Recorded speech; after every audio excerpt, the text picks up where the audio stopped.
शादी एक ऐसा रिश्ता होता है जिसके बाद दो जन की एक नई शुरुआत होती है। लेकिन ये नई शुरुआत होने के भी पहले ये औरत उसे खत्म करने का षड्यंत्र रच रही थी। The honeymoon murder. Meghalaya murder case. 29 years का राजा इंदौर मध्य प्रदेश में अपनी पूरी फैमिली के साथ रहता था और अपना फैमिली बिजनेस रघुवंशी ट्रांसपोर्ट को संभालता था। सोनम और राजा की पहचान अक्टूबर 2024 में एक मैट्रिमोनियल डायरेक्टरी के थ्रू हुई। इस डायरेक्टरी में जो फैमिलीज डिफरेंट कम्युनिटी से आते हैं वो अपने बच्चों की मैरिज के लिए उनका नाम रजिस्टर करते हैं, जिसमें सोनम के पापा ने उसका नाम रजिस्टर किया था और राजा की फैमिली ने भी ऐसा ही किया था और इसी तरह ये दो फैमिलीज की मुलाकात होती है। वन मोर थिंग, राजा जैसे एक बिजनेस फैमिली से आता था वैसे ही सोनम भी एक बिजनेस फैमिली से आती थी।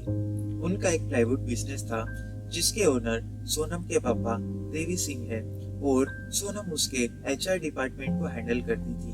राजा को जब सोनम के बारे में पता चला तब राजा को सोनम में एक कॉन्फिडेंट और इंडिपेंडेंट पार्टनर दिखने लगी, क्योंकि सोनम भी राजा की तरह अपने फैमिली बिजनेस संभालती थी। फिर 10 फरवरी 2025 को सोनम के घर पे ये रिश्ता फाइनल हो गया। रोका होने के बाद राजा की फैमिली चाहती थी कि ये शादी दिवाली के बाद हो, लेकिन सोनम की फैमिली ने ये कहा कि दिवाली के बाद कोई सही मेल नहीं बन रहा है, इसलिए दोनों की शादी जल्द से जल्द होनी चाहिए। फिर राजा का परिवार जल्द शादी करने के लिए मान जाता है और फिर जैसे एक नॉर्मल अरेंज मैरिज में होता है कि लड़का लड़की शादी के पहले एक दूसरे को अच्छे से जानने के लिए बात करना शुरू करते हैं, वैसे ही राजा और सोनम भी बात करना शुरू करते हैं। But according to his mom, Raja ने अपनी मम्मी को बताया था कि सोनम मुझसे बहुत कम बात कर रही है, मुझे प्रॉपरली टाइम नहीं दे रही है। क्योंकि राजा सोनम को जब टेक्स्ट करता था तो सोनम बहुत कम बात करती थी और कभी कभी घंटों तक उसके टेक्स्ट का रिप्लाई नहीं करती थी। कि मम्मी वो मेरे को बात नहीं करती, मेरे को टाइम नहीं दे पाती है, तो वो शादी के बाद क्या टाइम देगी। और इनफैक्ट राजा को सोनम के साथ अकेले मिलना था और कोई मूवी देखने जाना था, लेकिन सोनम की मम्मी ने यह कहकर मना कर दिया कि हमारे घर पे ऐसा नहीं होता है, हमारे यहाँ बहुत स्ट्रिक्ट है और ये सब चीजें सोनम के पापा को पसंद नहीं है। राजा की मम्मी ने जब सोनम से इस बारे में बात किया तो फिर उसके बाद सोनम राजा से अच्छे से बात करने लगती है। फिर वो 11 मई का दिन आता है जब राजा और सोनम की शादी इंदौर में बड़े धूमधाम से सभी रस्मों के साथ होती है। शादी के हर लम्हे में सोनम, राजा और बाकी सब लोग हर फंक्शन में बहुत खुश दिख रहे थे। रिंग सेरेमनी,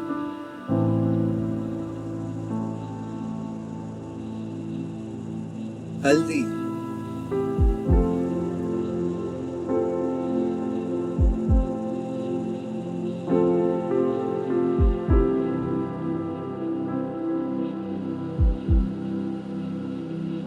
शादी,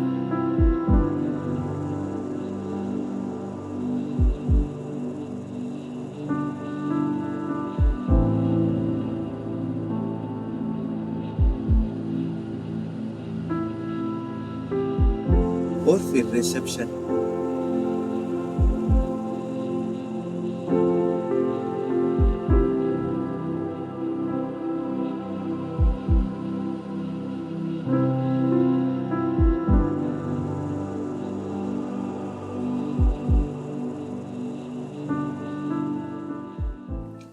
हर एक फंक्शन बहुत खुशी और जश्न के साथ मनाया जा रहा था, बट किसी को ये बात का अंदाजा नहीं था कि कुछ ही दिन में ये खुशियाँ मातम में बदलने वाली है।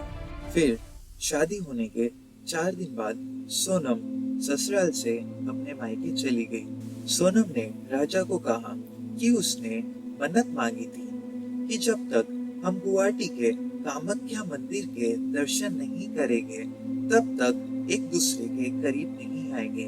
सोनम ने राजा को कॉल करके ये सरप्राइज दिया कि हनीमून के लिए हम गुवाहाटी जाएंगे और उसकी फ्लाइट टिकट्स मैंने बुक कर दी है।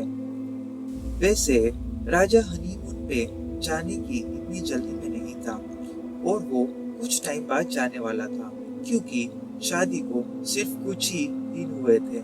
जब राजा ने अपनी माँ को खुशी से सोनम की सरप्राइज के बारे में बताया कि सोनम ने हमारे हनीमून के लिए टिकट्स बुक किए हैं, तो माँ ने राजा की खुशी को देखकर उसे कुछ नहीं कहा, बस पूछा कि बेटा तुम लोग वापस कब आओगे। तो राजा ने कहा कि सोनम ने अब तक हमारी रिटर्न टिकट्स बुक नहीं की है, पर हम 7 दिन में वापस आ जाएंगे।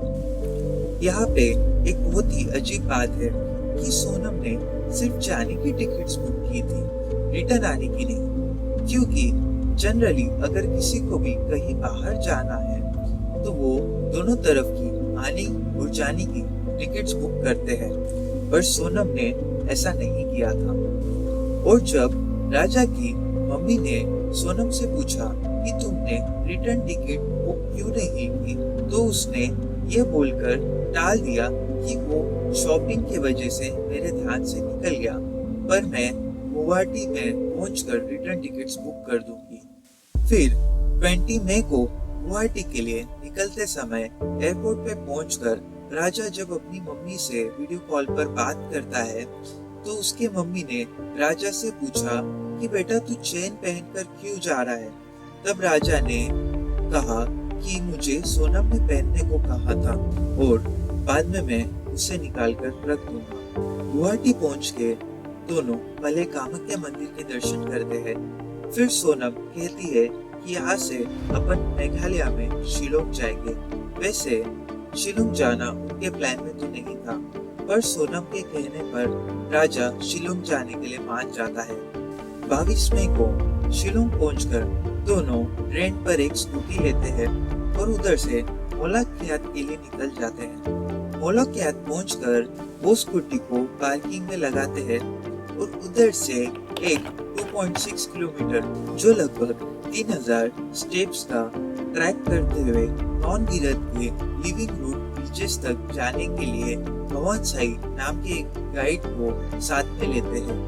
और फिर अंधेरा होने के कारण वही पास में वो शिफारा होम स्टे में रुक गए। फिर अगले ही दिन यानी 23 मई को सुबह 5:30 बजे को होम स्टे से चेकआउट करके नॉन गिरद से वापस मोलाक्यात के लिए, जहाँ पे उन्होंने स्कूटी पार्क की थी, फिर से ट्रैक करते हुए निकल गए। और ट्रैक करते समय उन्हें 3 लड़के मिले जो कि इंदौर से ही थे, और बातचीत करते हुए राजा उनके साथ बहुत ही अच्छे से घुलने मिलने लग गया था। और ऐसे ही बातचीत करते करते वो मोलाक्यात पहुंच के उन लोगों ने अपनी अपनी स्कूटी ली और वाटरफॉल्स के लिए निकल गए। और बातचीत करते समय उन लड़कों ने राजा को बताया कि वो वोई सोडोंग फॉल जा रहे हैं, जहाँ पे सोनम ने राजा को ले जाने का प्लान किया था। तो सभी एक साथ में वोई सोडोंग फॉल के लिए निकल जाते हैं। फिर दोपहर को लगभग 2 बजे जब सभी वोई सोडोंग फॉल पहुंचते हैं और जब अपनी स्कूटी पार्किंग में पार्क करते हैं, तो उन्होंने ये देखा कि उनके चारों तरफ पूरी तरह से शांति है। मतलब उन पांचों के अलावा वहां पे और कोई नहीं था। फिर जब राजा सेल्फी पॉइंट की ओर बढ़ता है, तो सोनम भी उसके पास आती है और अच्छे से राजा को मुस्कुराते हुए देखती है। और ये लम्हा ऐसा था कि जिस पल का हर लड़का सुंदर वादियों के बीच अपने पत्नी के साथ बिताने के सपने देखता है, पर राजा इस बात से अनजान था कि ये सुंदर लम्हा उसके जिंदगी का आखिरी लम्हा होने वाला है। क्योंकि तभी उन तीनों लड़कों में से एक अपनी बैग में से धारदार डाव निकालकर पीछे से जोर से राजा के सर पर वार करता है। और ये वार इतनी जोर से किया गया था कि वो चीखते हुए खून से लटपट जमीन पे गिर गया। और राजा कि जमीन पे गिरते ही सोनम पीछे हट गई।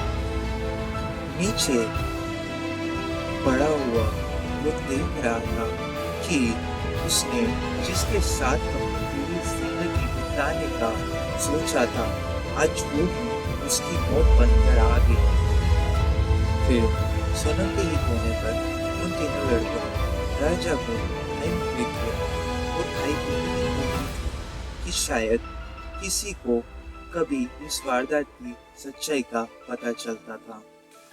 23 को सुबह ही राजा और सोनम की बात अपने घर वालों से आखिरी बार हुई थी। फिर उसके बाद जब उनकी फैमिली दोनों से बात करने की कोशिश कर रही थी तो दोनों से कांटेक्ट नहीं हो पा रहा था और ऐसे ही कुछ दिन तक उन दोनों से बात न होने के कारण, उनका पता न होने के कारण वो घबराने लगे और उन्होंने मिसिंग रिपोर्ट फाइल की।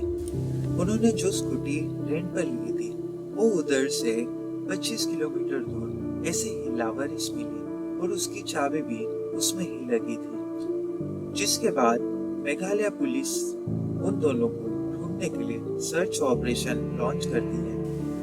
मौसम खराब होने के कारण और बहुत बारिश होने के कारण ऑपरेशन में काफी दिक्कत आई और 2 जून को ये ऑपरेशन, जो सिर्फ एक मिसिंग कपल को ढूंढने के लिए किया जा रहा था, उसने पूरी तरह से अपना रुख बदलकर एक दूसरा मोड़ ले लिया, क्योंकि एक ड्रोन ने कुछ ढूंढ लिया था जो कि राजा की बॉडी थी।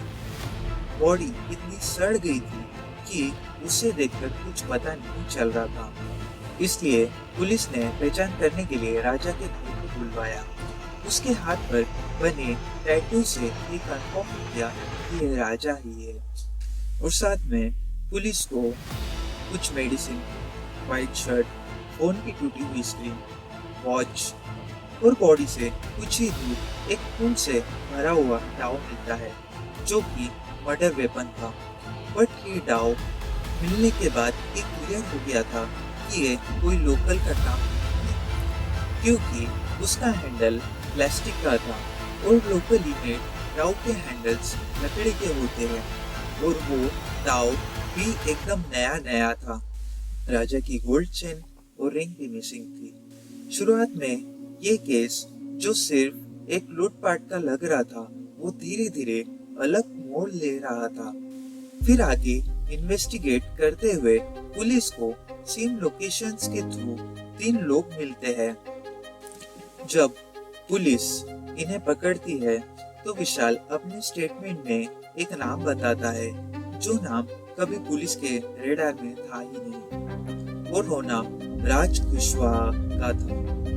राज कुछ साल पहले काम ढूंढते हुए इंदौर में आया था और उसे सोनम के भाई ने उनके फैमिली बिजनेस में काम करने के लिए रख लिया और ऐसे ही सोनम की मुलाकात राज से होती है, क्योंकि वो भी उसके ही फैमिली बिजनेस में काम करता था और राज कुशवाहा ने इन तीनों लोगों को सोनम से मिलवाया था और राजा के मर्डर के लिए हायर किया था।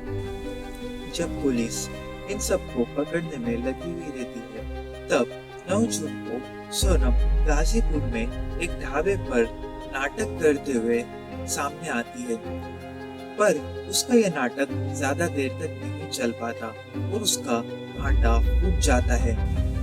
जब इन सब का इंट्रोगेशन शुरू होता है तो सामने ऐसे ऐसे खुलासे हुए जिसके बाद सभी के होश उड़ गए।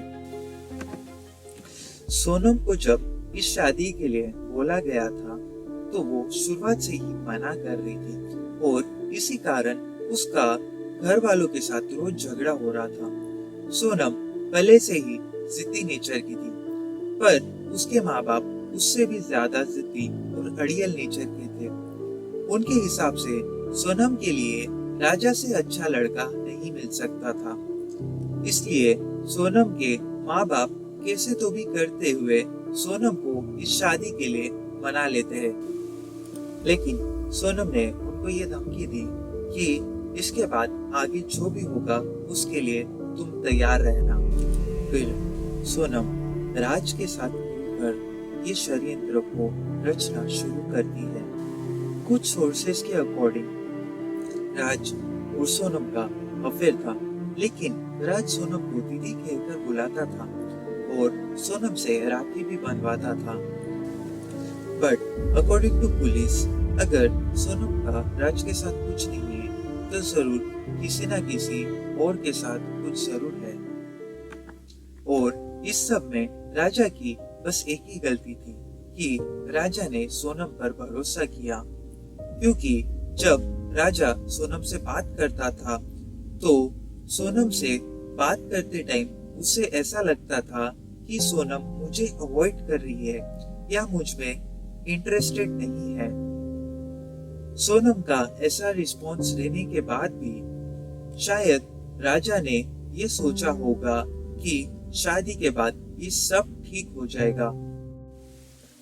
इन द एंड मैं सिर्फ इतना कहना चाहूंगा कि अगर आपको शादी नहीं करनी मत करो, अपनी फैमिली से कहो।